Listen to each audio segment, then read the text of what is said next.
ഒരു വാജിബിൻ അലൽ ആബാഇ മാതാപിതാക്കളുടെയും മറ്റു രക്ഷകർത്താക്കളുടെയും മേൽ പ്രാഥമികമായി നിർബന്ധമാകുന്നത് ഹത്ത അലൽ അംരി ബിസ്വലാ 5 നേരത്തെ നമസ്കാരം കൊണ്ട് കൽപ്പിക്കുന്നതിനേക്കാൾ ഉപരി പ്രഥമമായി മാതാപിതാക്കൾക്ക് നിർബന്ധമാകുന്ന കാര്യം തഅലീമുഹു വകതിരിവുള്ള കുട്ടികൾക്ക് പഠിപ്പിച്ചു കൊടുക്കലാണ്.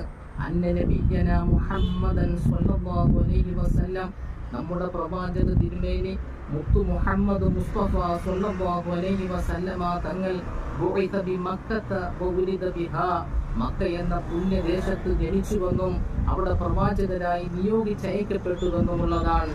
വദുഫിന ബിൽ മദീനത്തി വമാത ബിഹാ മദീന എന്ന പുണ്യ പ്രദേശത്ത് വഫാത്താവുകയും അവിടെ അടക്കം ചെയ്യപ്പെടുകയും ചെയ്തു എന്ന കാര്യമാണ് മാതാപിതാക്കളും മറ്റു രക്ഷകർത്താക്കളും പ്രാഥമികമായി കുഞ്ഞുങ്ങൾക്ക് പഠിപ്പിച്ചു കൊടുക്കേണ്ടതെന്ന് വിശുദ്ധ ദീനുൽ ഇസ്ലാം പഠിപ്പിക്കുന്നു.